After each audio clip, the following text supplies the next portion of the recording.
मैत्रेयी आयुर्वेद द्वारा संचालित वाग्भट आयुर्वेद एकेडमी मूल संस्कृत संहिता एवं टीका वाचन तथा तंत्रयुक्ति परिचय वर्ग, इसमें आप सभी का हार्दिक स्वागत। Session 2 part 1। ये सेशन सुनने से पहले अगर आपने इसका पीडीएफ फाइल डाउनलोड नहीं किया है, वो आपके सामने नहीं है, तो पहले उसको डाउनलोड कर ले, या आपका नाम और ईमेल एड्रेस हमें 0942201687 इस नंबर पर एसएमएस करें, तो हम आपको इस सेशन 2 के पीडीएफ फाइल को आप तक ईमेल द्वारा पहुंचा देंगे। Session 2 part 1। सामने आपके जो ये पहला पन्ना है, फर्स्ट पेज है, इसमें हमने कुछ प्रश्न आपके सामने रखे हैं। ये प्रश्न इसलिए है कि जो आज का विषय है अष्टांग हृदय सूत्र स्थान 3 तथा अष्टांग हृदय शारी स्थान 3 के श्लोक नंबर 62 की टीका और तंत्रयुक्ति का प्राथमिक परिचय, इसमें आपको पूर्व ज्ञात क्या चीजें हैं संधिभेद करके अर्थ लिखें। वातस्योपक्रमः, वातस्य अधिक उपक्रमः, तो अ प्लस ओ का ओ बनता है। अब इसके पीछे पाणिनि का नियम है कि आद्गुणः वृद्धिरादेश अनेन गुणः, ऐसे। लेकिन उन नियमों को छोड़ दो, कम से कम आपको मैथमेटिकली अ प्लस ओ बनता है ये आना चाहिए, जिससे कि आपको संधि भेद करना आसान हो जाएगा। तो इन प्राथमिक नियमों को एक बार लिख लो और उनको हर वाक्य में अप्लाई होते हुए देखो, तो अपने आप आ जाएगा। स्वाद्वम्ल लवणोष्णानि, स्वादु अधिक अम्ल स्वाद्वम्ल, लवण अधिक उष्ण लवणोष्ण, ये शब्द अष्टांग हृदय सूत्र स्थान 13 में आए हैं, इसलिए यहाँ पर दिए। भुज्यान्यभ्यंगमर्दनम, भुज्यानि अभ्यंगमर्दनम, ई प्लस अ उ प्लस अ, ये इको एनर्जी है कि ई के सामने अगर स्वर आ जाए तो उसका य बनता है, उ के सामने स्वर आ जाए तो उसका वो बनता है। इसके उदाहरण है भोजनानि औषधानि च, सेम। आगे के जो 4 वाक्य हैं, रेश्म प्रायो मृत्पित्ते वासंतः कफ मारुते मृतो योग वाहित्वा कफ पित्ते तो शारदः, ये दोष संयोग में यानी संसर्ग में, दो दोषों के संयोग में किस ऋतुचर्या का पालन करना उसके दोष शमन के लिए उपयोगी है, ये बताया गया। तो क्या आपको ये ऋतुचर्या और दोषोपक्रमणीय इनका संबंध मालूम है?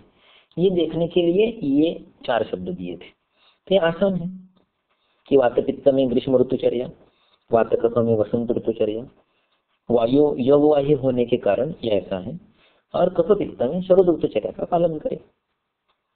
प्रावृत शुचि नभो ज्ञेयो शरद ऊर्ज सहो पुनः तपस्यो मधुमासश्च वसंत शोधनम प्रति। ये भी एक अलग चीज है कि शोधन की जब बात करते हो तब शिवग्रीवश है, ये जो पॉपुलर ऋतुचर्या का क्रम है वो लागू नहीं होता, वो सृष्टि में रसोत्पत्ति के अनुसार का क्रम है। ये जो यहाँ की चीज है ये दोष शोधन के अनुसार का क्रम है, इसलिए प्रावृत शुचि नभो ज्ञेयो, प्रावृत नाम का जो ऋतु है वो शिवग्रीवश है कि आपके पॉपुलर इसमें नहीं। प्रावृत जो है ये वर्षा और ग्रीष्म के बीच में आता है, यानी ग्रीष्म के बाद में और वर्षा के पहले।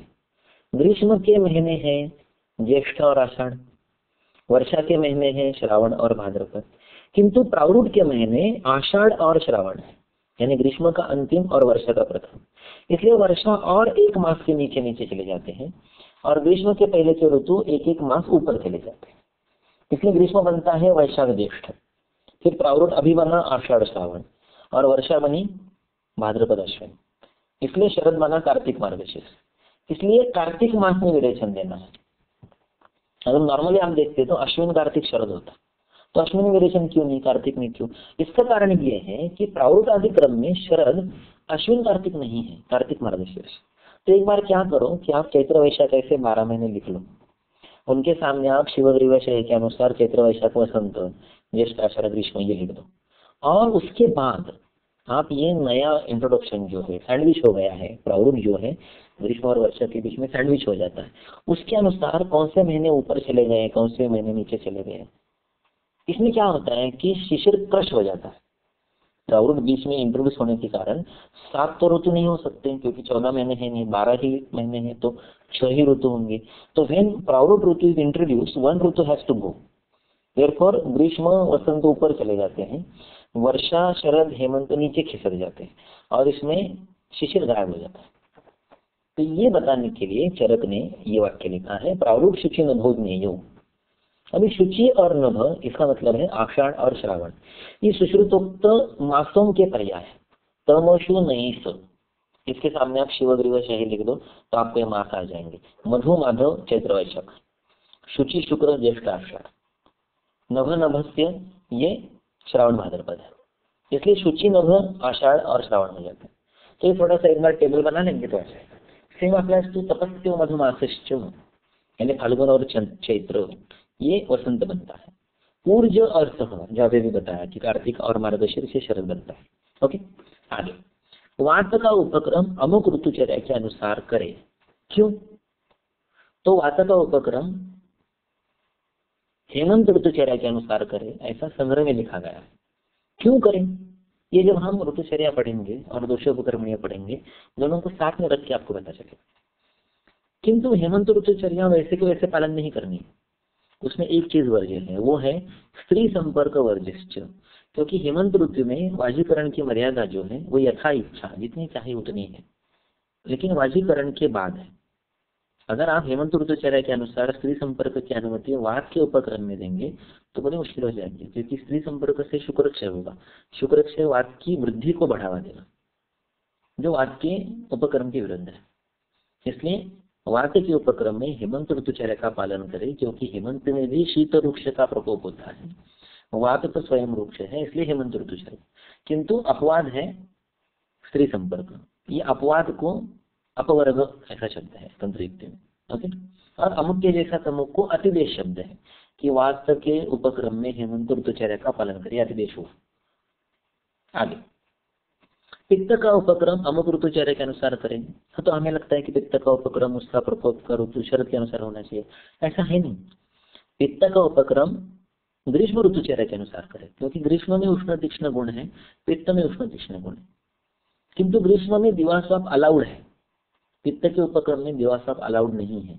तो संग्रहकार लिखता है कि पित्त के उपक्रम में ग्रीष्म ऋतुचर्योक्त विधि ही दिवास्वप्न वर्जः, क्योंकि दिवास्वाप से कफ पित्त बढ़ता है।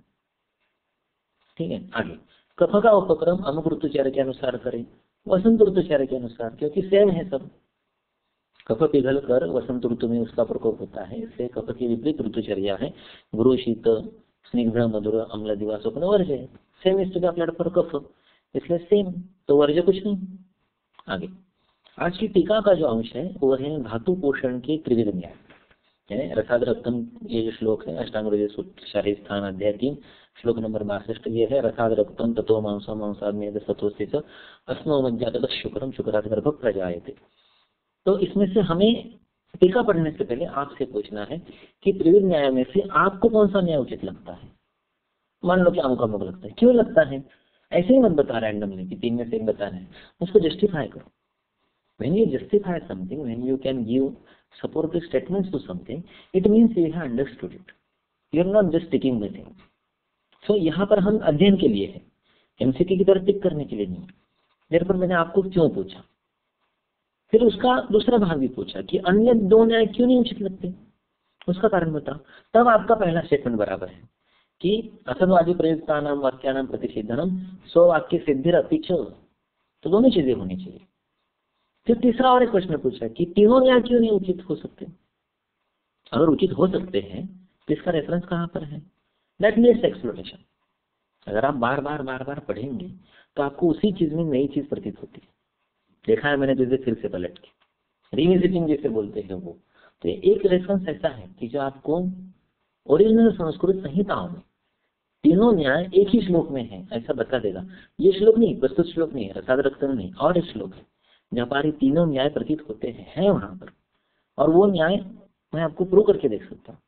ठीक है, देखेंगे कभी। न्यायों की अध्ययन जो टीका हम पढ़ने जा रहे हैं उसका रुग्ण परीक्षा में यानी निदान में चिकित्सा में कुछ उपयोग है, यानी फिर से वही बात क्लिनिकल है, ये वो भी देखना चाहिए। और आज के अध्याय में अष्टांग सूत्र स्थान 13 दोषोपक्रमणीय में शाखा पुष्टगमन की बातें हैं दोषोपक्रम के बाद, तो उसका कोई अन्य उदाहरण आपको सूझता है क्या, तो बताइए। दैट इज अगेन ऊह, अपनी बुद्धि का प्रयोग, ठीक है। तो यहाँ पर session 2 part 1 the question here of today ये समाप्त होता है।